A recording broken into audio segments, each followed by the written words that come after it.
Welcome to the Tech Meme Ride Home for Tuesday, September 29th, 2020. I'm Brian McCullough. Today with Amazon One, Amazon wants you to pay with your palm. Google is trying the carrot and the stick approach with its App Store controversies. What if Zoom was redesigned specifically for remote learning? The world's first foldable PC, and why another Netflix price hike is likely coming soon. Here's what you missed today in the world of tech. You gotta say, Amazon really does seem to believe in physical retail, which is an odd thing to say, right? But Amazon does seem to want to do physical retail their way, and their way is automated.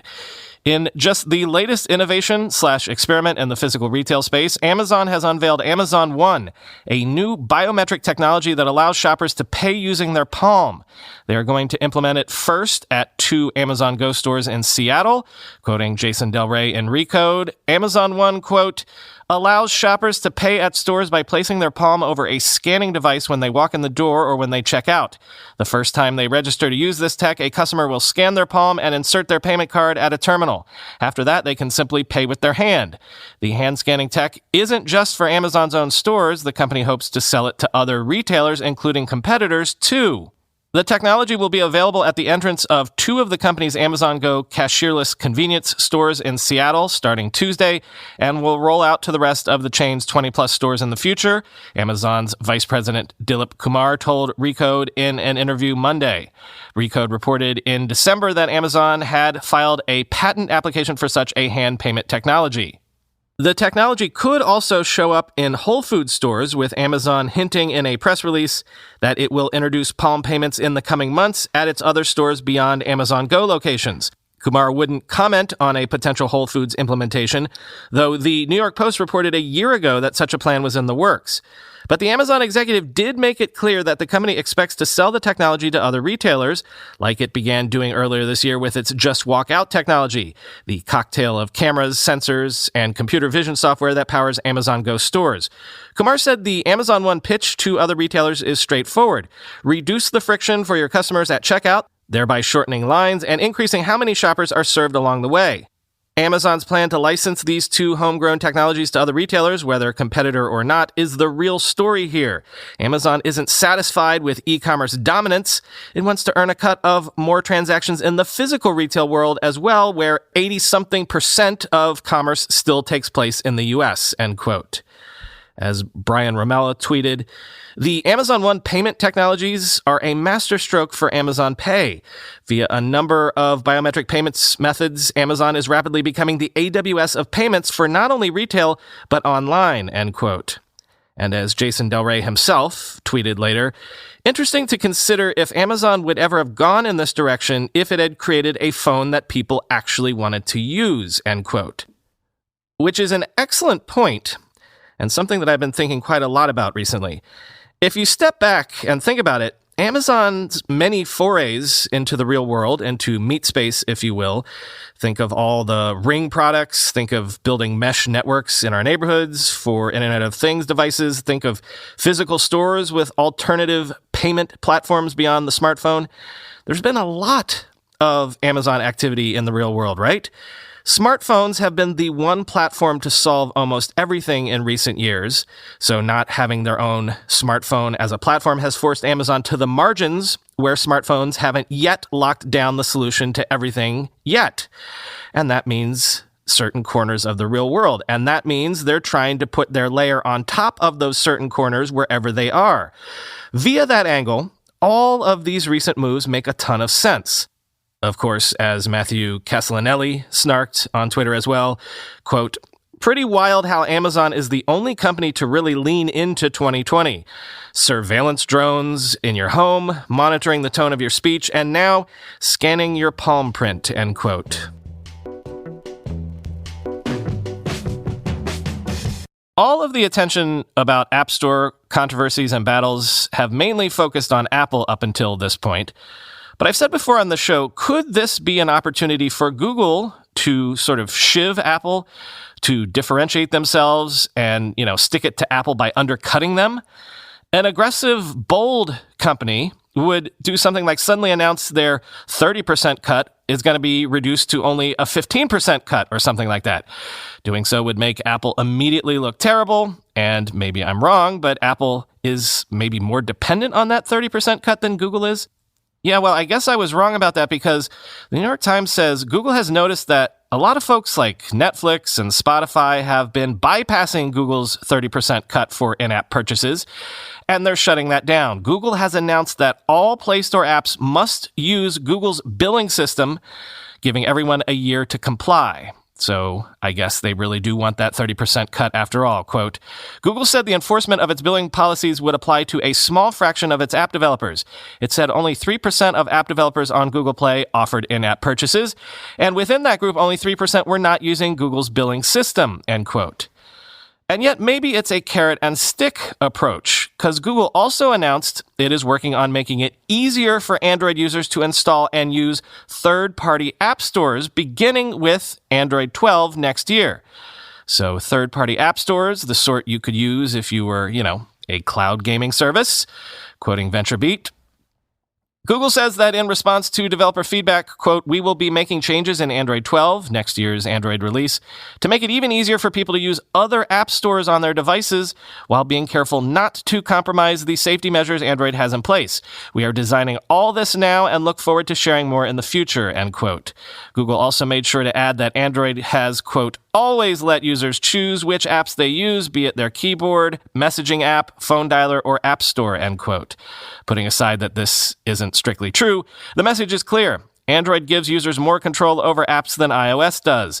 In short, Google's argument amounts to, please don't punish us. Android is already more open than iOS when it comes to apps, and we're making it better, end quote. By the way, the judge in the case has proposed a jury trial for that Apple versus Epic Games litigation, with the case likely starting only in July of 2021, quoting Apple Insider. Toward the end of a virtual hearing on Monday morning at the U.S. District Court for the Northern District of California, Judge Yvonne Gonzalez-Rogers told the legal teams of Epic and Apple that it would be worth considering having the trial with a jury to weigh in on the Fortnite saga. While a trial such as this could be handled by a judge or a group of judges, Rogers proposes it may be suitable for regular people to weigh in on the matter as a jury. Quote, they are important cases on the frontier of antitrust law, said Rogers, pointing out how major the case could be. However, Rogers also suggests the opinions of a federal judge may not necessarily be as useful as the public, especially in such important matters. Quote, it is important enough to understand what real people think, the judge added. Do these security issues concern people or not? End quote. Early indications indicate that Epic may not want to use a jury, with lawyers pushing for a bench trial instead. Legal teams have until Tuesday to declare whether a trial by jury is demanded, end quote. Forget foldable phones. The world's first foldable PC is here. The Thinkpad X1 Fold from Lenovo has a 13-inch OLED screen, 11th gen Intel processors, and 8 gigabytes of RAM. And it's available for order now, starting at $2,499, quoting The Verge. Think Samsung's Galaxy Fold, but a 13-inch OLED laptop screen. The idea is that you can use the Fold like a large tablet when it's fully unfolded, or divide the screen into two adjacent displays. You can prop the Fold up horizontally to use it like a full 13-inch notebook with an optional detachable keyboard and easel stand. You can fold the thing up 90 degrees, turn it vertically, and use it like a miniature laptop. A touchscreen keyboard pops up on the bottom half. You can turn it horizontally and use it like a book with an optional stylus. Or you can fold the whole thing up and easily carry it around without it taking up much space in your bag. Lenovo also announced the Thinkpad X1 Nano, which is the lightest ThinkPad ever made at 1.99 pounds. This ThinkPad is based on Intel's new Evo platform, which is meant to certify that laptops deliver long battery life, fast charging, and a quick boot time, among other features. Evo systems also need to include Intel's 11th gen Tiger Lake processors, Wi-Fi 6, and Thunderbolt 4. The Nano has a 13-inch 2K 16x10 display with touch and non-touch options. Lenovo says it's about the same height as a 14-inch 16x9 screen, and it comes with a number of AI security features. It can detect when you're walking by and wake itself up, for example, and lock itself when you walk away, end quote.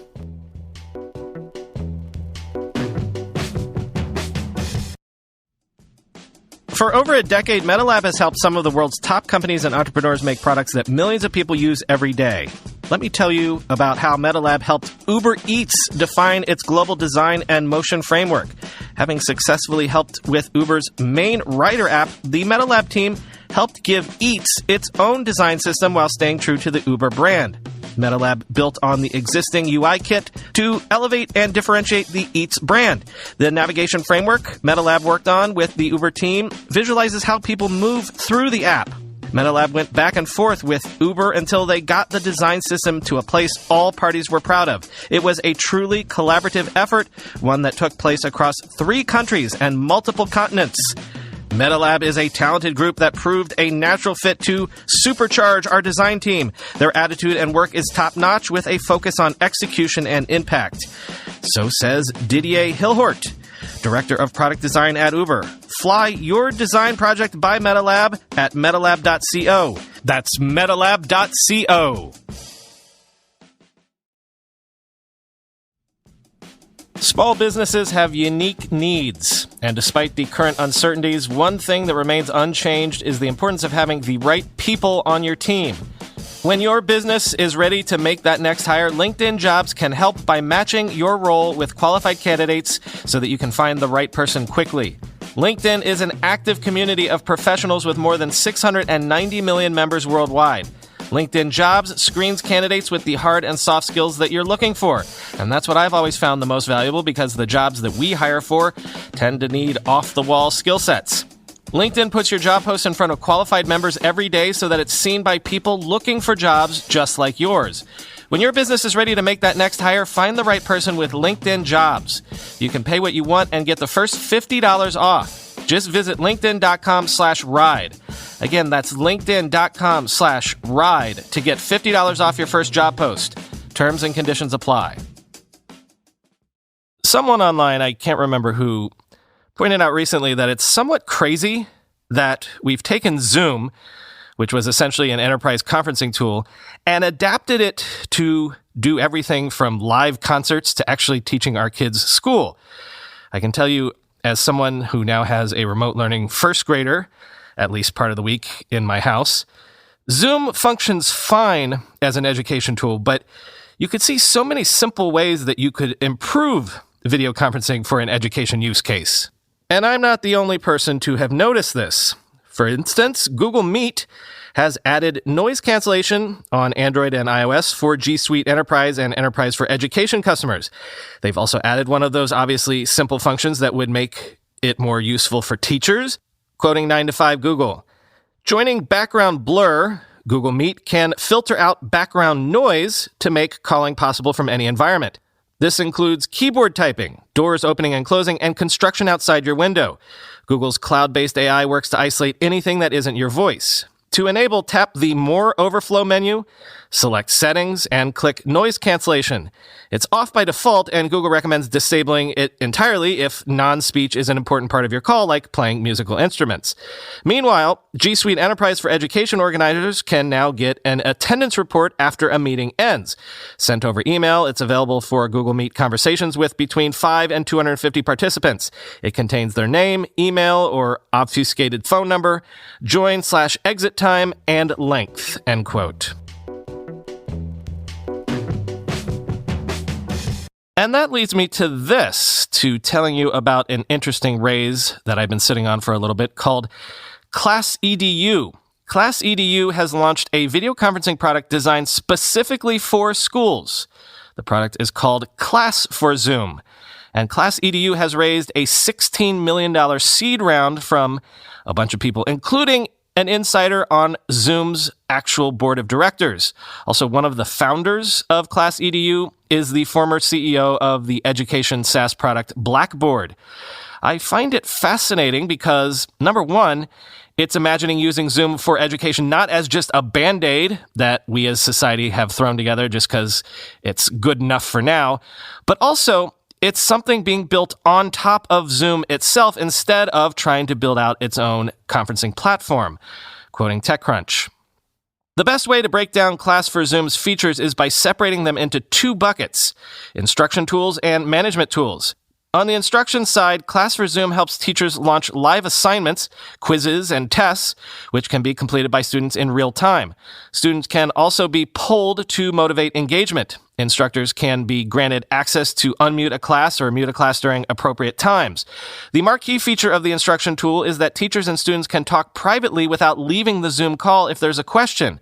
This is key for shy students who might not want to speak up, inspired by Chasen's daughter, who struggled to share in front of an entire classroom.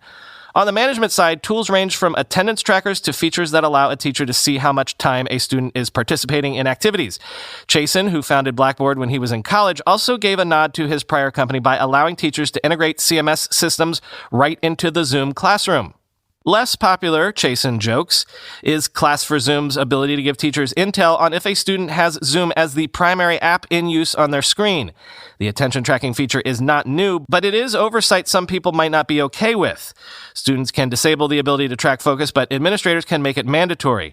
The platform also allows teachers to monitor a student's desktop during an exam to limit cheating, end quote. So that sounds really good. And frankly, it sounds like one of those ideas where you're like, that's so obvious. Why didn't I think of that first? But as the author of the piece, Natasha Mascarenas, says, the Zoom SDK is currently wide open and free to use. But what if it's not always that way? If Zoom decided tomorrow that it was a platform in the, App Store sense of the word, and they changed their SDK policies, wouldn't that be lights out for a product like Class for Zoom? Something that I can see the McCullough household putting to use almost immediately, as long as I can get Grandma and Grandpa to figure out how to do this, Disney has launched Group Watch on Disney+, a feature that lets up to 7 people watch a movie or show completely simultaneously and in sync. Viewers can react using emojis on screen, but they can't chat yet. You gotta figure they'll try to find a way to add that soon. And imagine if you could somehow sync this with something like a Facebook portal or Echo Show or something like that. Quoting CNN, to use this service, Disney Plus subscribers select a title to watch and press the Group Watch icon on the details page. The leader then sends out an invite to up to 6 other Disney Plus subscribers, which then plays the content simultaneously on everyone's screens. While watching, viewers can react by using emojis or pause the title. Viewers can't react by chatting or writing on the screen just yet, but Jimerson said it could become a part of the feature later on. Disney had begun working on Group Watch before the pandemic, Jimerson says, but the lockdowns taught Disney Plus more about its consumers. We saw significant increases in engagement as people dove deeper into the catalog, he said, and we had more and more requests for features like Group Watch. People were trying to hack it through Zoom, end quote. So goodbye to Zoom watch parties, I guess, once this sort of thing becomes commonplace among streaming services. Not to be too bold in my prediction making, but you gotta figure that party watching and group streaming probably will become a standard feature across the entire streaming industry within, 5 years?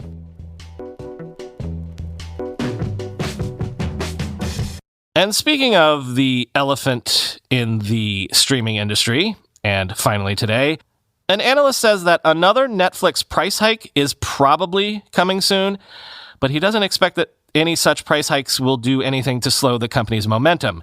In short, Netflix should raise prices because it probably needs to for its balance sheet. It should also raise prices because it can, quoting Deadline. Alex Giaimo of Jefferies pointed to a shift in tone between remarks from management on the first quarter earnings call in April to the second quarter call in July. Quote, after a change in language regarding pricing on the second quarter call, we believe a potential hike is probable in the near to midterm, Giaimo wrote in a note to clients. In Q1, Netflix said that they were not even thinking about price increases, while the Q2 language was more open-ended, end quote. An increase of $1 to $2 a month in North America or Europe could generate $500 million to $1 billion in fiscal 2021 revenue, Giaimo says. Giaimo sees an increase of $1 to $2 a month in Europe, Middle East, and African countries as most likely, estimating that it would add an incremental $700 million to 2021 revenue. Prices in the 200-plus countries where Netflix operates are constantly in flux. U.S. subscribers saw their last increase in May of 2019. the fourth such price hike since 2010, when the most popular plan went from $11 a month to $13. While the hikes invariably cause some subscribers to bail on the service, the company's momentum has continued in terms of subscriber trends and the company's stock price. Subscriber growth has flattened in the US, but is still on a growth curve elsewhere. Quote, "We have confidence that Netflix can raise prices in international markets given its deepening content library and outsized consumer value proposition," Giamo wrote, end quote. Quick programming note that the Google Pixel launch event is tomorrow, starting at about 2 p.m. Eastern, so tomorrow's show could be a tad on the late side, as, of course, I'll have to take the time to actually watch the event and then put it all together into podcast summary form for you. Although the last time I said the show would be late because of an event, the last Apple event, I think I had the show published by 4, so maybe I'll achieve the same miracle tomorrow. Oh, and I almost forgot. We've got a classified ad that I think some of you out there might find very interesting. If you're working on an early-stage cyber or data science idea, apply to the Data Tribe Challenge for an opportunity to receive $20,000 in prize money and a chance for up to $2 million in seed equity funding. Data Tribe is a cybersecurity and data science startup foundry. Data Tribe commits capital, in-kind services, and decades of professional expertise to co-build the next generation of cybersecurity, data, and analytics companies. This year's judging panel includes senior executives from CrowdStrike, Under Armour, and Shopify. It's an excellent opportunity for entrepreneurs to tighten their pitch, get exposure, and potentially find a seed investment. Apply at datatribe.com/challenge. That's datatribe.com/challenge.